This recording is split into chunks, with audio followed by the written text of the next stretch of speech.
시작. 예수께서 물을 좀 달라 하시니.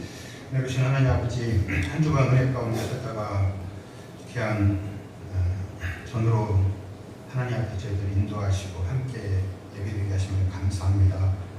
복된 주일, 하나님 만나고 하나님 음성 듣고 주사함 받고 또 하나님과 관계성 회복하는 복된 주일을 축복하여 주시옵소서. 함께 드리는 또 보지 못했지만 이전을 사모하는 모든 영혼들 가운데 하나님께 동일한 은혜로 베푸시고 그 영혼을 힘있게 하셔서 다시금 주님을 바라보게 하시고 또 새 음성 듣고 새롭게 믿음으로 살아가도록 은혜 베푸시고 함께 해주시기를 간절히 기도합니다.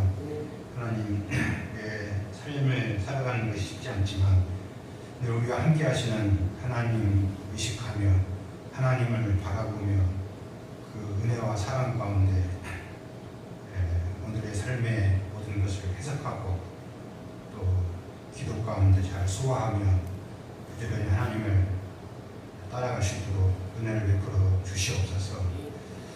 전도 말씀 나가고 있습니다. 우리 주님 또 하나님이 이렇게 원하시는 전도에 내 마음을 드리고 손과 발을 드리고 입술을 드리게 도와주시옵소서. 전도하면서 하나님의 함께 하심과 놀라운 여러 기적들을 체험하며 증거하게 도와주시옵소서. 여러분들이 회개하고 돌아오는 놀라운 역사 있도록 축복하여 주시옵소서. 연락하여 나오지 못한 부분들과도 동일한 은혜를 베풀어 주시기를 기도합니다. 부족한 종의 싸움이 주님 말씀도 잘 교환할 수 있도록 함께하여 주시옵소서. 예수님의 이름으로 기도하였습니다. 성경에 나오는 가장 아름다운 이야기 중에 하나를 꼽으라면 영혼과 사람의 대화로 알려진 예수님과 한 사마리아, 고독한 사마리아, 죄 많고 상처 많은 이 사마리아 여인과의 대화를 기록한 요한복음 4장 말씀을 들 수가 있습니다. 이 말씀이 그 시대에 가장 소외되고 상처 많고 슬픔 많은 그야말로 한만의 인생을 살아가는 한 사마리아인 예수님께서 지극히 사랑하셔서 그 애를 찾아가셔서 구원을 얻기까지 도우시는 섬세한 사랑과 은혜가 그 대화를 통해 가장 잘 드러나 있기 때문입니다. 전도의 측면에서 보면 가장 높은 장벽을 지닌 한 영혼을 어떻게 얻어서 구원을 얻기까지 도울 수 있는가를 교과서처럼 보여주는 말씀이기도 합니다. 오늘 우리 시대는 갈수록 문화문명은 발달하지만 복음에 대한 장벽과 사람에 대한 장벽은 높아져만 갑니다. 그래서 오늘 말씀에서 보여주시는 예수님의 이 전도의 말씀과 그 자세는 우리에게 더욱 귀한 말씀으로 새롭게 다가옵니다. 예수님은 그 시대 가장 높은 장벽을 소유한 사마리아 여자 한 사람을 어떻게 도우셨습니까? 때는 예수님의 제자를 삼고 세례를 베푸시는 것이 요한보다 더욱 많아지는 시기였습니다. 이는 당시 종교 지도자들이 있는 바리새인들을 자극할 만한 놀라운 일이었습니다. 예수님은 바리새인과의 충돌을 피해 유대를 떠나셔서 다시 갈릴리로 가고자 하셨습니다. 3절과 4절을 읽어보겠습니다. 3, 4절 시작.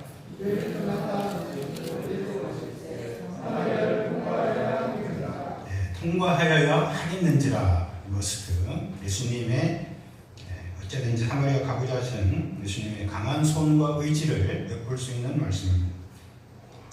지도를 펼쳐보면 유대는 남쪽이고 갈릴리는 북쪽입니다. 그 중간에 사마리아 지역이 있습니다.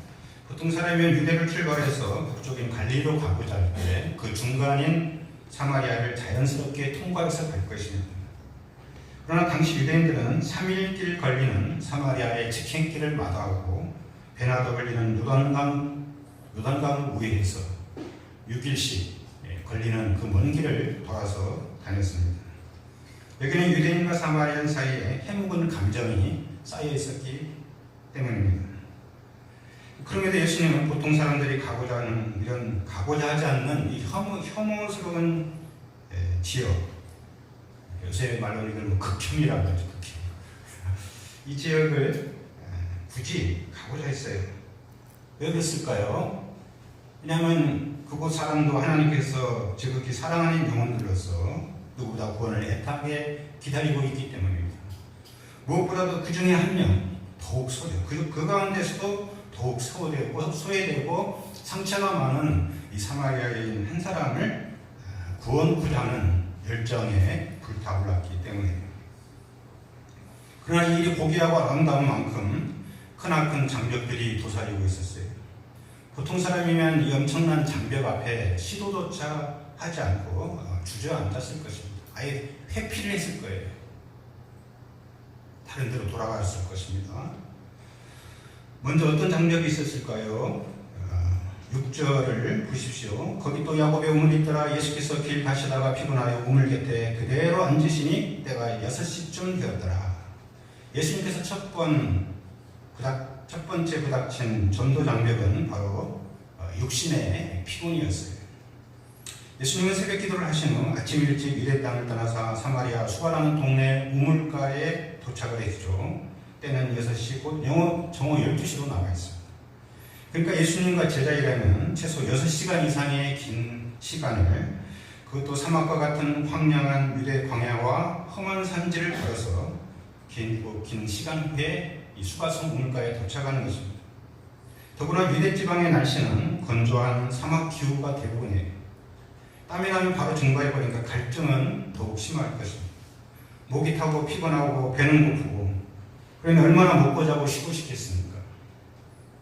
사람이 피곤하면 쉬고자 하는 본능에 지배당해서 아무것도 하지 않고 무작정 쉬고만 싶습니다.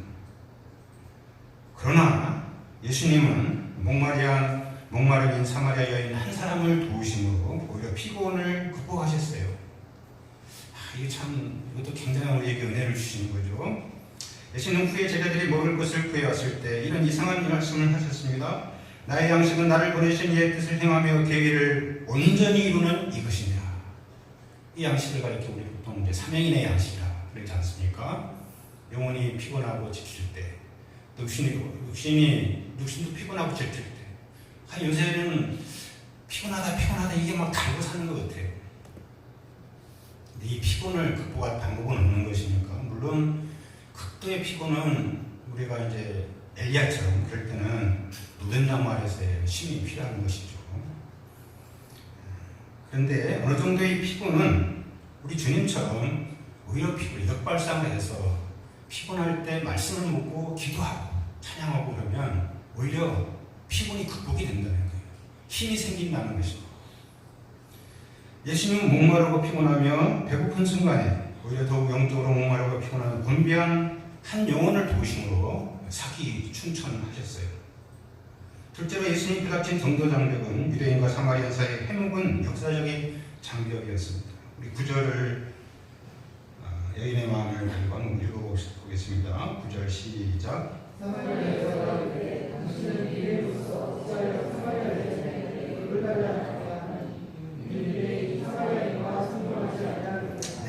당시 유대인과 사마리아는 서로 상종치 않는 매우 험악한 관계였어요. 오늘날 우리나라와 일본과의 관계보다도 더욱 험악한 관계였습니다. 이는 역사적으로 북방 사마리아 지역은 비운의 땅으로 자리매김했기 때문이에요.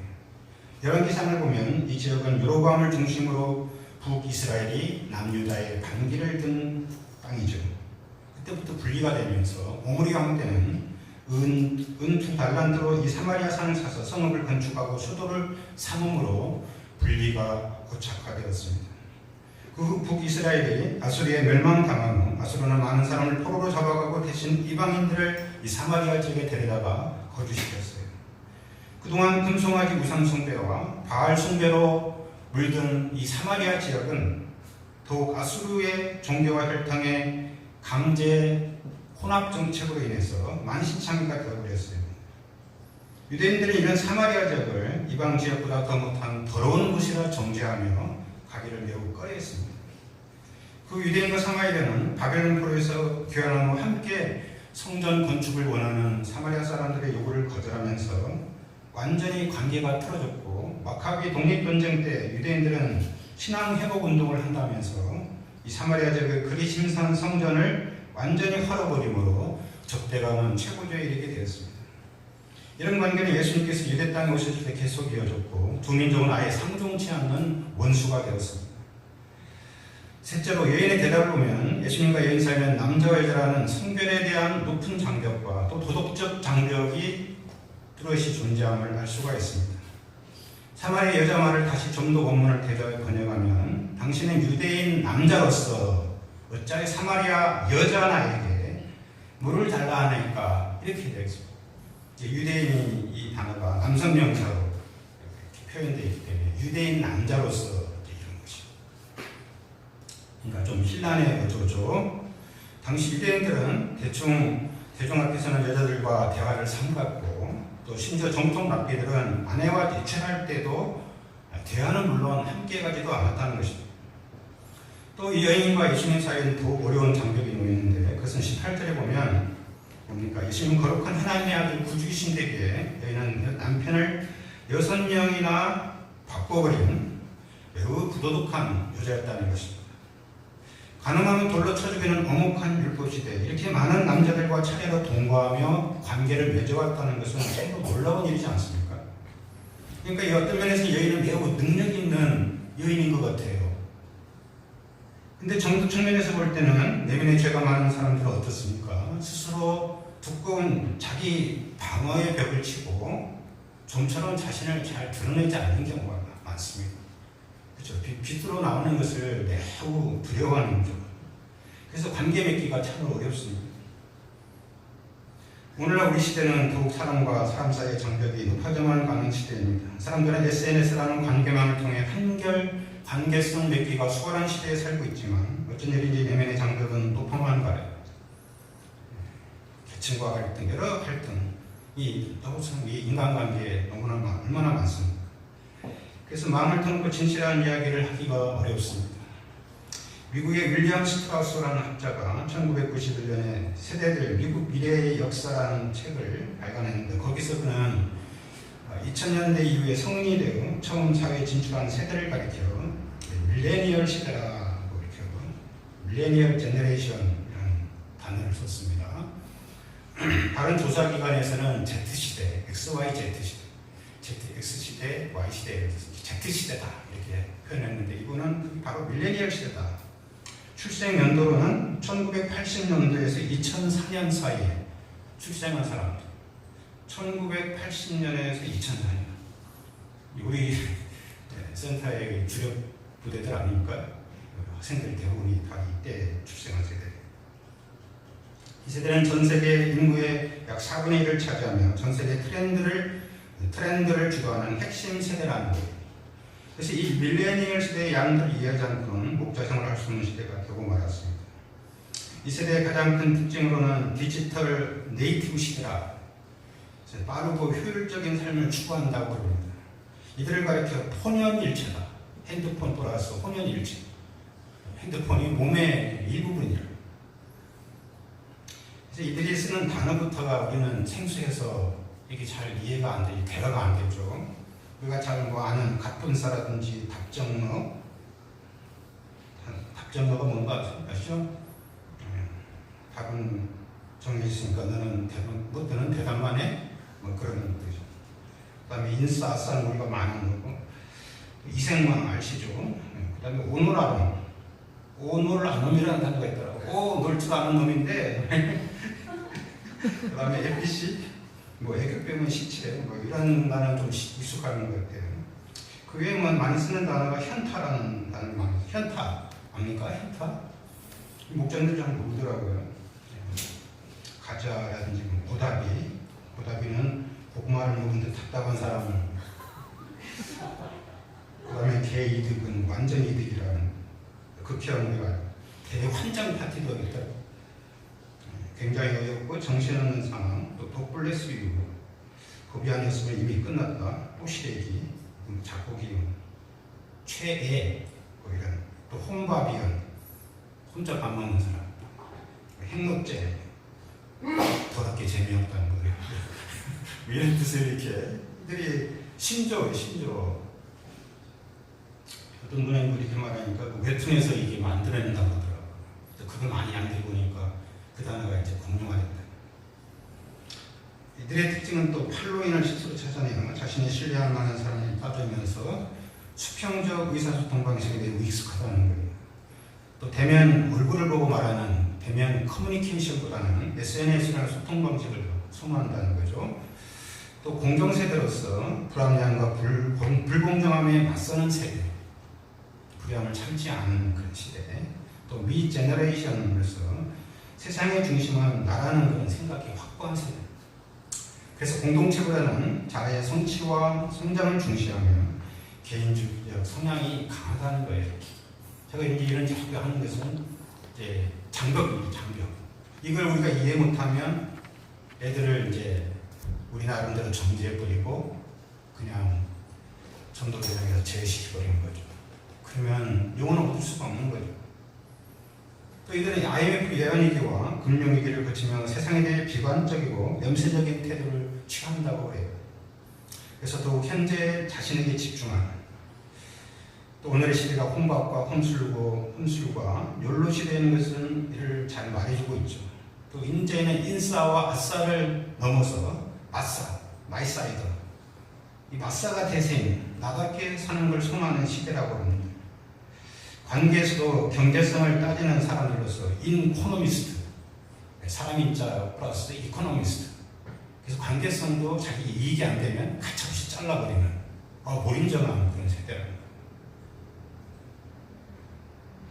그러니까 이런 쪽의 양들을 우리가 좀 이해할 수가 있는 거죠.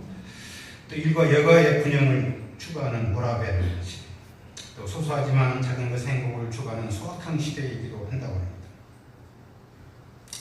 요즘 세대의 이런 양들의 특징을 조금만 이야기해도 목사님들은 허허 웃음을 짓고 어떤 분들은 걱정의식이 가득해요. 너무나 이제 거리가 먼 이런 이야기들을 할 때가 있습니다. 근데 그래서 우리들은 이들을 이해하는 데 더욱더 많은 노력을 기울여야 되는 거죠. 그렇지 않으면 이들을 이해할 수 없고 마음도 얻을 수 없고 그러면 어떻게 됩니까? 우리 모임은 자연히 도태될 수밖에 없는 거예요. 그래서 위기감이 느껴지는 것입니다. 그러나 이럴 때 자신의 삶과 자신의 삶이 존중받기를 원하는 거지 관계 자체를 거부하는 것은 아니라는 거예요. 예수님께서 그 시대, 오늘의 시대의 양보다 더 까다롭고 더 높은 장벽을 가진 이 사마리아 한 사람을 어떻게 얻어서 메시아를 만나기까지 도울 수 있었습니까? 이 요한복음 4장은 이런 높은 장벽을 가진 양들을 어떻게 접근해서 그 마음과 영혼을 얻어서 구원에 이르게 도울 수 있는가, 아주 정말 교과서적인 그런 답을 주는 말씀, 정말 위대한 말씀. 그래서 우리는 예수님의 이 자세, 말씀, 이것을 잘 배울 수가 있는 것이죠. 첫째로 예수님은 이 사랑과 겸손의 자세를 잃지 않았습니다. 사랑과 겸손의 자세를 가지고 여인에게 접근을 했습니다. 이런 처음부터 끝까지 한 영혼을 기여기고 지극히 사랑하며 존중하는 자세를 말합니다. 우리 7절을 함께 다시 읽어보겠습니다. 7절 시작.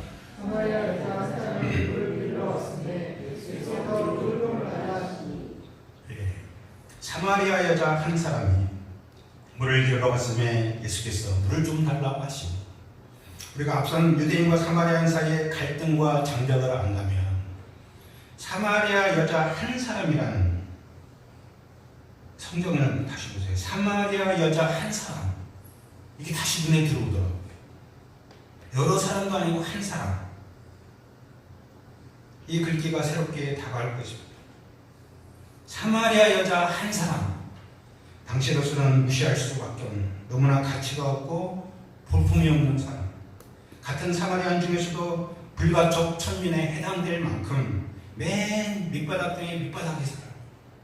같은 동네 사람들에게서도 왕따를 받는, 따돌림을 받는 그런 아주 지극히 소외된 이런 여인. 어느 개콘코너처럼 사람이 아니문이다 이렇게 말할 수 있는 사람 아닌 사람이에요.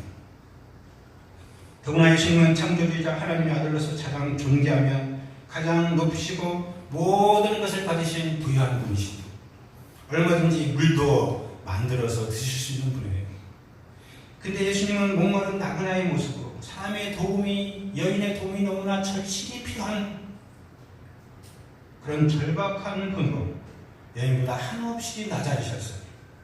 그녀에게 구걸하듯이 물 좀 달라 이렇게 말씀했어요. Will you give me a drink? Will you give me a drink?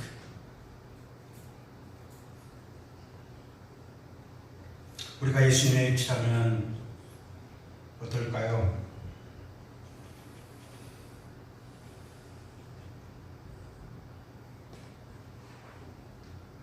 이 말은 사실은 인간이면 이렇게 쉽게 할 수 있는 말이 아니라는 생각이 듭니다. 이런 여인 같으면 보통 스킵하고 넘어가거나 얼굴을 돌리죠. 뭐하러 부담스럽게 영혼에게 가서 또 굳이 아쉬운 소리를 합니까? 왜 예수님이 이런 아쉬운 소리를 해요? 이 여인의 마음을 열기 위해서, 이 여인의 영혼을 얻기 위해서. 그 한 가지 아닙니까? 이 영혼을 하나님께로 돌이키기 위해서. 목자는 어떤 존재입니까? 하나님의 형상대로 지음받은 한 영혼의 가치를 누구보다 절절히 깨닫고 그 영혼 앞에서는 한없이 겸손할 수밖에 없는 자예요. 예수님은 누가복음 15장 이런 양과 드라크마 비유를 통해서 한 영혼의 가치를 말씀하셨죠. 어느 목자가 있는데 양 100마리가 있지만 그중 하나를 잃으면 99마리를 들에 두고 그 잃은 양 한 마리를 찾아서 찾도록 찾아다니지 않겠느냐.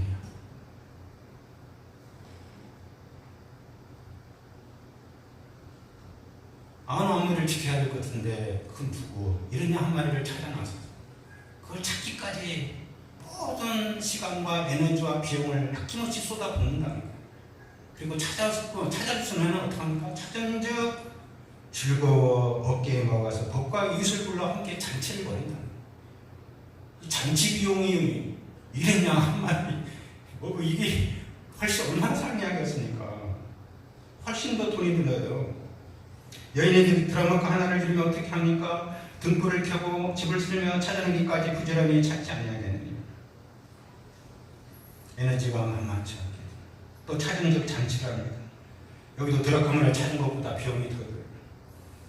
한 영혼의 구원에서 계산의 논리, 실용명리로 접근하면 한 영혼도 우리는 얻을 수가 없어요.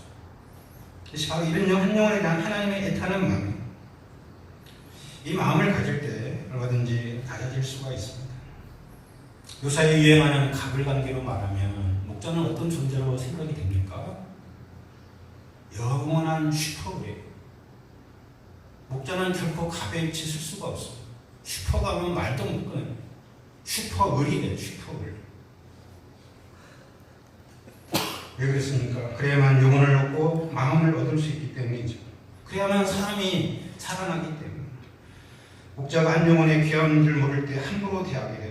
트집을 잡고 거업적인 자세로 되어다가 결국 다 실축해버려요. 참으로 한 영혼을 얻는 길은 그 영혼을 귀히 여길 뿐 아니라 그 영혼 아래로 들어가서 물 좀 달라는 겸손함이 절대적으로 필요하다는 거죠. 요즘 세대에도 이렇게 물 좀 달라는 자세를 가면 다 양혼을 얻을 수 있어요. 아무리 그들이 우주인처럼 외계인처럼 이상한 사람을 그래도 물 좀 달라 이렇게 나가면, 그리고 그들이 갖고 있는 거 잘하는 거 있지 않습니까? 거기다 도움을 요청하면 다 마음을 열고 도와주게 돼 있고 나오게 되어 있습니다. 둘째로 1층은 대화의 접점을 찾아서 하나님과의 신임을 증거함으로 여인을 구원으로 인도하셨어요. 여기에 까칠한 말에 예수님은 1절을 맞대응하지 않으시고 대화의 방향을 여인이 좋아할 만한 주제로 슬쩍 틀었습니다. 10절을 우리 함께 읽어보겠습니다. 10절 시작.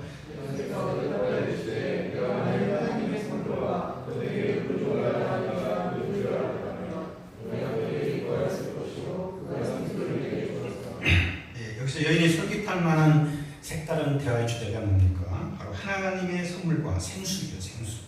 물을 주제로 해서 계속 대화가 이어져 가고 있습니다. 선물은 누구나 좋아하는 건 아닙니까? 근데 그것도 하나님의 선물이라니까. 선물이라고 말씀하시니까 그게 도대체 무엇일까? 여인에게 호기심을 불러일으킬 만한 주제입니다. 또 지금 두레바가 한창 우물물에서 물을 깃고자 하는데 생수를 줄 수 있다고 하니까 생수를 줄 수 있다고 지금 말씀하고 있죠. 누가 준다는 것입니까? 바로 그녀 앞에서 말씀하시는 바로 예수님이십니다.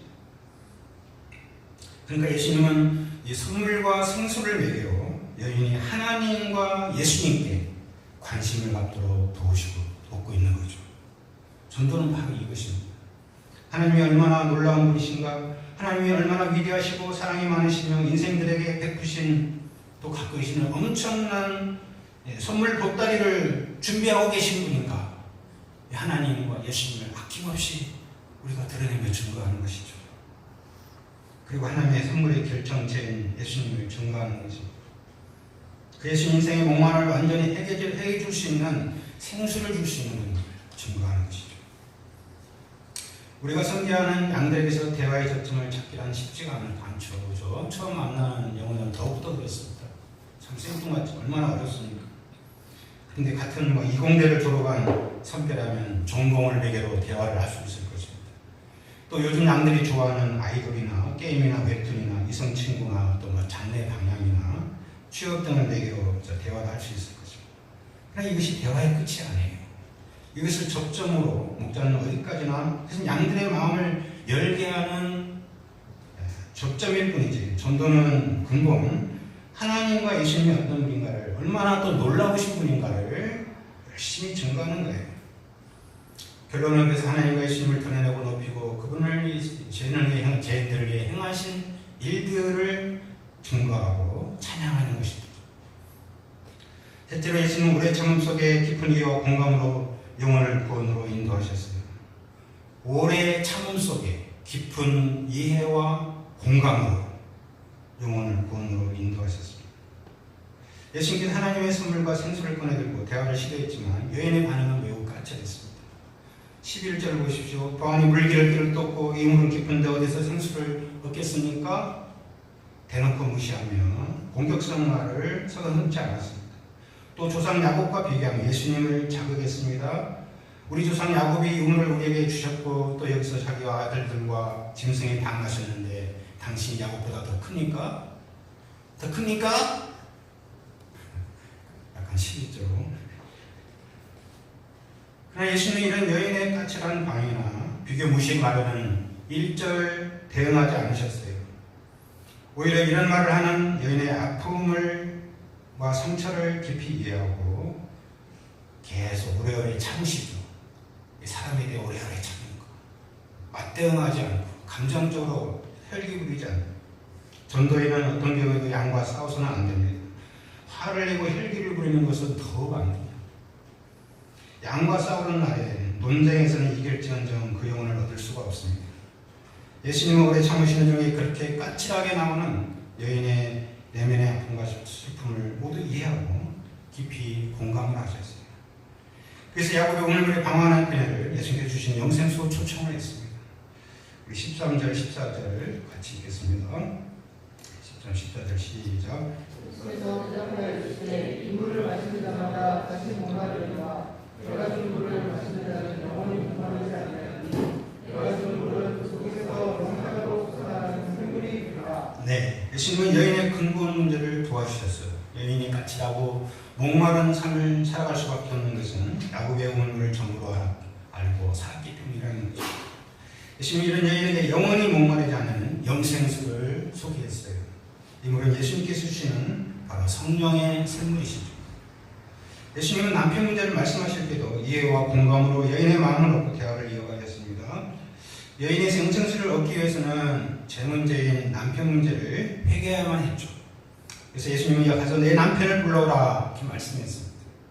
그래서 여인은 나는 남편이 없나이다 하면서 딱 자가 뛰었습니다. 근데 놀랍게도 예수님은 그렇게 거짓말하면서나 이렇게 타이르거나 또 책망하지 않으시고 내가 남편이 없다는 말이 옳도다 하시며 여인의 말에 공감을 해줬습니다. 심지어 예수님은 너에게 남편 5이 있고 증명하는 자도 내나니 내 말이 참되도다 하며 여인의 말을 인정해 주었어요. 옳도다, 참되도다, 사실관계는 맞지 않죠. 지금 남편이 있고 그동안 5명을 바꿨습니다. 그러나 돌려 생각하면 그 많은 남자와 관계를 맺었으니 참 남편이 없다고 말할 수도 있을 것입니다. 예수님 그렇게 해석을 해줬죠. 여인은 그동안 거짓 남편들 속에서 위로받고 사랑받으려다 몸과 마음과 영혼이 지치고 거들난 상태였어요. 예수님 사람의 내면속 기쁨까지 통달하시며 도우시죠. 이는 전도에는 어떤 경우에도 겉모습만 보고 쉽게 정죄하거나 판단하지 말아야 함을 가르쳐 줍니다. 겉모습이나 말만 가지고 쉽게 판단해버리면 어떻게 되겠습니까? 영혼이 상처를 받아서 바로 마음문을 닫고 더 이상 대화가 되지 않는 거죠. 그러면 전도인도 같이 마음이 닫혀지죠. 전도인은 사생을 갖는 게 사실관계를 떠나 영혼에 대해서 너그러운 마음과 이해와 사랑과 긍휼과 공감으로 대하는 자세가 계속 필요한 것이죠. 양들을 대할 때. 또 때로는 알면서도 모른 척하는 그런 은혜가 필요한 것입니다. 우리가 이런 쪽에서 참 부족하고 또 실수가 많습니다. 저도 그래서 자꾸 배워가는 중. 우리가 참 목자의 삶을 사는 것은 위대한 것은 무엇이냐? 참 좋은 점이 뭡니까? 일생 동안 성경을 통해서 예수님을 배워간다는 거예요. 이 배워가는 것이 얼마나 큰 기쁨입니까? 그러니까 성장하는 것이죠. 안 그러면 우물한 개구리에서 자기 생각 속에 자기 틀에 갇혀서 그 세계에서 살다가 서로 상처 주고 말다가 인생을 이렇게 폭망한 가운데 살아가는 것입니다. 우리를 예수님의 세계로 인도하셔서 배우는 삶을 살아가는 것, 얼마나 감사하고 위대한 삶으로 우리를 축복해 주시는지 말로 다 할 수 없습니다. 여기는 예수님 오래 참으시는 사랑과 이해와 긍휼의 은혜 속에 예배 문제를 넘어 내면에 영적 소원이 생겼습니다. 25절과 26절을 같이 읽어보겠습니다. 25절, 26절 시작. 내가 이르되 메시아 그리스도라는 이가 없을 줄을 내가 아노니 너가 오시면 모든 것을 우리에게 알려주시리이다. 이렇게서 이르시되 내게 하나님 내가 변화하십니다. 이 말씀 들은 여인에게 마침내 목마른 그 영혼의 내면 깊숙한 곳에서 퐁퐁퐁하면서 퐁퐁퐁 쏟아지는 그 영생수가 터져나오기 시작한 것이죠. 그는 너무나 기쁜 나머지 충만한 만족과 행복감에 젖어서 물동이를 버리고 동네로 뛰어들어가 전도를 했습니다. 소리 그렇게 소리쳤죠. 내가 행한 모든 일을 내게 말한 사람을 와서 보라. 이는 그리스도가 아니냐. 그는 적극적인 사마리아 동네의 전도사가 되었어요. 사람들을 더 이상 회피하거나 두려워하지 않았습니다. 예수님 만난 여인에게 사람들과의 장벽은 더 이상 문제가 되지 않았습니다. 예수님은 여인을 오래 참으시는 가운데 사랑과 진리로 여인의 목마른 내면의 문제, 남편 문제와 예배 문제를 모두 해결해 주셨습니다. 그리고 예수님을 만난 이 여인의 내면의 영생수가 펑펑 솟아오르게 된 거죠. 이 여인은 참된 예배 대상과 경배 대상을 만남으로 더 이상 거짓 남편에 구걸하지 않았게 되었습니다. 무엇보다 인생에 새로운 목표가 생겼어요. 그것은 자신의 모든 문제를 아시고 해결해 주는 구주 예수님, 메시아 그리스도를 온전히 증거하는 삶을 살아가는 것입니다. 한 영혼이 시들시들 죽어가는 영혼이 예수님의 오래 참으시는 사랑과 겸손히 하나님과 복음을 증거하는 그 예수님으로 인해서 여인의 생명이 피어나고 새 인생이 시작된 것입니다. 전도인의 가장 큰 축복은 이게 아닐까요? 제 가운데 죽어가는 영혼들이 복음을 듣고 내면의 문제가 해결받아서 내면의 목마름이 해결받아서 상처가 치유되고 회복이 되어서 새 생명 가운데 새 인생을 살아가는 것입니다. 그 피어나는 걸 볼 때 얼마나 감사가 넘치겠습니까? 본문을 통해 전도인이 배워야 할 영원한 진리가 무엇입니까? 모든 장벽을 한 번에 무너뜨리는 물 좀 달라 하시는 예수님의 깊은 겸손입니다. 모든 장벽을 허무는 것은 사실 이 전도인의 몫이에요. 이를 위해 전도인은 자존심을 버려야 됩니다. 자존감은 갖되 자존심을 버려. 전도를 나갈 때 거꾸로 할 수가 있어요. 자존심을 갖고 자존감은 나가지. 그러면 가서 봉전하기 참 힘들더라고요. 지난주 그 학점인정 시험 때 갔는데 거기 멘토죠. 그 여성분이 와가지고 째려보더라고요. 그러고 제지를 해요. 마음이 준비가 안 되면 얼마나 또 힘들겠습니까? 지나고 와서 이렇게 기도하는데 그런 마음이 많이 들어요. 이 평생을 이렇게 양들로부터는 냉대와 거절과 배척을 하고 또 이런 약간 뭐 권세에 깨나 있다는 사람은 하여튼 수위 아저씨까지도 제지를 당하니까 냉대, 거절, 배척, 제지 이 마음이 한없이 이제 자꾸 이제 낮아지는 겁니다. 깨지면서.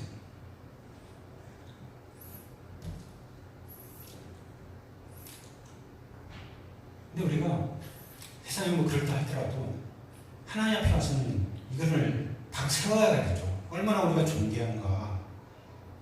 이 자존감을 업을 시켜야죠. 하나님과 말씀처럼 기도할 때 이것이 치유가 되고 이게 다 회복이 돼요.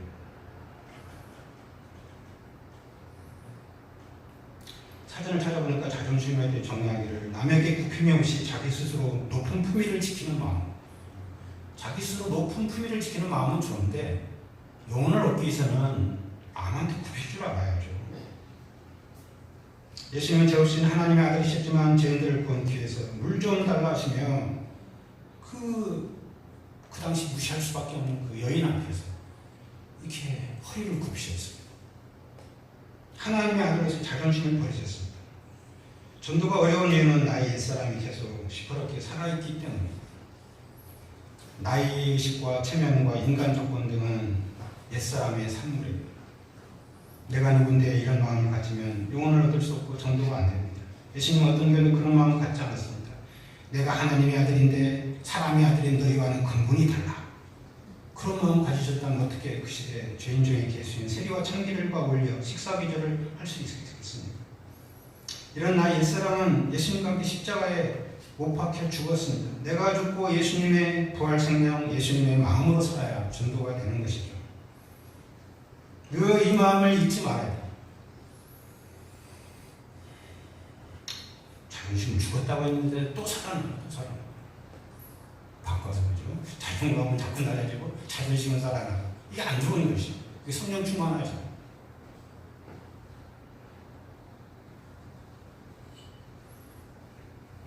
그래서 어린 영혼들이 전도를 절하는 것 같습니다. 아무런 걸림이 없기 때문이죠. 어제 우리 은혜 주녀가 참 특기를 살려서 하바리움이라는 처음 봤습니다. 이 강좌를 통해 전도가 있었어요. 하바리움이 뭔가 물어보세요. 그 생활을 이렇게 어떻게 잘 이렇게 처리해서 이렇게 뭐 특수 처리한 그 용에게 이렇게 담근가 봐요. 너무 이쁘고 아름답다. 근데 아무도 붙어보지 않았던 자매님들이 너무나 귀엽고 사랑스러운 자매 영혼 4명이 한꺼번에 와가지고 와 센터가 와 갑자기 화나면서 생명력이 넘쳤어요. 즐겁게 메시지를 듣고 생활을 만들고 나중에 소감까지 이렇게 발표하고 갔다고 해요. 얼마나 놀랍습니까? 흥분이 되지 않습니까? 또 저녁에는 독서 토론회를 오랜만에 가졌는데 오랫동안 보지 못했던 우리 김기훈, 육성우, 임동규 형제님이 와서 즐겁게 교제하다가 갔습니다. 그러니까 어제 보니까 진짜 순수한 학생이만 7명이 센터에 와서 진짜 학생들, 부탄 새내기들, 학생의 영혼들이 와가지고 센터에 가니까 공기가 다 달라져. 이들에게 복음만 들어가면 놀라운 일들이 벌어질 것입니다. 지난주 또 학점인정 시험에 목자님들이 바꾸지만 무도 땅을 뻘뻘 흘리는 가운데서 전도에 참여해 주었습니다. 하나님께서 목자의 심정을 축복해 주셔서 한 영혼이 1대1로 연결될 수 있기를 간절히 기도합니다. 이런 전도와 더불어 이제는 꼭 기도를 해야 돼요. 다시금 기도를 권면하고자 합니다. 전도하지 않는 사람들의 특징 중에 하나가 또 기도하지 않는 사람이죠. 기도치 않으면 내 영혼이 힘을 얻고 영적 힘을 얻고 서서히 죽어갑니다. 그래서 계속 기도 안 하면 결국 죽게 됩니다. 기도를 영혼의 호흡이라고 그러죠. 정말 맞습니다. 여러분이 그걸 정말 믿으면 기도하지 않으면 영혼은 죽는 거예요. 시간 문제일 뿐이에요. 영혼이 죽은 자들이 어떻게 전도할 수 있겠습니까? 영혼이 죽고 사는 문제가 기도에 달려 있어요. 기도를 가볍게 볼 수 없는 이유. 1시간 기도 운동을 좀 새롭게 펼치고자 합니다. 지난주부터 우리 이수가 목자님 주도해서 저녁 9시부터 10시까지 기도를 하고 있습니다. 금요기도에 하시든지 새벽 기도를 하시든지. 예수님께서 겟세마니 기도에 제자들에게 너희가 한시도 깨어있을 수 없더냐. 그 한시가 개혁개정의 새로운 순간에는 한시간도 깨어있을 수 없더냐. 1 hour. 그러니까 예수님이 바라시는 기도는 1시간 기도. 1시간을 기도해야지만 시험에 들지 않아요. 기도는 시험의 성격도 있지만 우선 내가 예수님 앞에 나와 앉아있기만 해도 영혼의 힘이 와요. 기도 시간에 내 영혼의 힘을 얻고 힐링을 받으며 새 힘을 얻는 시간. 예수님과 교제함으로 영혼의 기쁨이 넘치는 시간. 기도를 아까워하고 기도에 실패하는 자는 결국 제자양성 열매를 맺을 수가 없습니다. 전도나 제자양성은 근본 인간의 힘이 아닌 성령의 역사, 하나님의 행하시는 일이기 때문에 우리의 전도사에게 제자양성에 우리 주님을 초청해야 되지 않겠습니까? 내가 하는 게 다 주님의 아닙니까? 주님이 도와주고 역사하지 않으면 어떻게 할 수 있겠습니까? 기도가 필요한 것입니다. 기도를 이렇게 힘들게 생각하는 분들이 많이 있는데 사실 그렇게 안 해요. 여러분 저녁 9시간이나 자기가 시간 있을 때 하나님 앞에 이렇게 편하게 나와서 하나님과 독대하는 시간이잖아요. 그때 이렇게 모든 것을 걱정 근심을 내려놓고 하나님 앞에 내 마음을 토로하고 이렇게 앉아있기만 해도 힘이 되는 거예요. 그 시간에 세상에 있으면 어떻게 됩니까? 텔레비 보거나 또 온갖 걱정 근심이 휩싸여가지고 마음에 짓눌려서 평안이 또 없죠. 또 이런저런 미래 걱정 때문에 에너지가 다 소모돼요. 그래서 영적 힘이 없는 거 아니겠습니까? 기도를 하셔야 돼요. 기도하러 나와야지만 그때 주님이 들어오게 되고 주님이 보이게 되고 영혼의 힘을 얻고 생명을 얻으면서 그런 힘이 전도할 힘도 생기는 것이에요. 우리에게 물 좀 달라 하시는 예수님의 겸손과 한 영혼에 대한 깊은 사랑 그리고 간절한 기도가 있을 때 다시는 새로운 생명권의 역사, 복음의 역사를 일으켜 주실 줄로 믿습니다. 오늘은 우리 십자가의 전달자 찬양 부르고 기도하고 마치겠습니다.